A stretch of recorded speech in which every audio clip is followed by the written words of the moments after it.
এই নাস্তাটি যেমন হেলদি হবে তেমনই টেস্টি। একবার কাউকে বানিয়ে খাওয়ালে আবার খাওয়ার রিকোয়েস্ট আসবে। প্রথমে 1 কাপ পরিমাণ আটার মধ্যে সামান্য লবণ, চিনি, অল্প অল্প করে পানি দিয়ে একটা পাতলা ব্যাটার তৈরি করে নিয়ে 10 মিনিটের জন্য রেস্টে রেখে দিয়েছি। তারপর প্যানের মধ্যে সামান্য সরিষার তেলে অল্প একটু জিরা ফোড়ন দিয়ে পেঁয়াজ কুচি, আদা রসুন বাটা হালকা করে ভেজে নিয়ে নিজেদের পছন্দ মতো কিছু সবজি দিয়ে দেবো। তারপর স্বাদ মতো লবণ, জিরা গুঁড়ো, মরিচের গুঁড়ো দিয়ে কিছুক্ষণ ভেজে নিতে হবে। এবার এই সবজির পুরটা একটু টেস্টি বানানোর জন্য এর মধ্যে অল্প একটু তেল দিয়ে একটা ডিম ভেজে নিয়েছি। তার মধ্যে অল্প একটু চিজ, চাট মশলা, ধনেপাতা কুচি দিয়ে সবকিছু একসঙ্গে ভালো করে মিশিয়ে নামিয়ে নিয়েছি।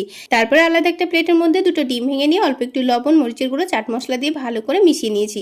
এবার প্যানের মধ্যে অল্প একটু তেল দিয়ে 2 চামচ ব্যাটার দিয়ে রুটির শেপ দিয়ে নেব। তারপর উল্টে পাল্টে সেকে তুলে নেব। আর অল্প করে একটু ব্যাটার বাঁচিয়ে রেখে রুটির চারিদিকে ভালো করে লাগিয়ে দেবো। তারপর মধ্যেখানে সবজির পুরটা দিয়ে রুটিটাকে ভাঁজ করে নিয়ে ভালো করে চেপে সেট করে নিতে হবে। তারপর ডিমের ব্যাটারে ডুবিয়ে হালকা গরম তেলের মধ্যে ছেড়ে দিয়ে একটু সময় নিয়ে উল্টে পাল্টে ক্রিস্পি করে ভেজে নিলেই তৈরি হয়ে যাবে দারুণ মজার পুর ভরা নাস্তা। খেতে কিন্তু দারুণ হয়েছিল।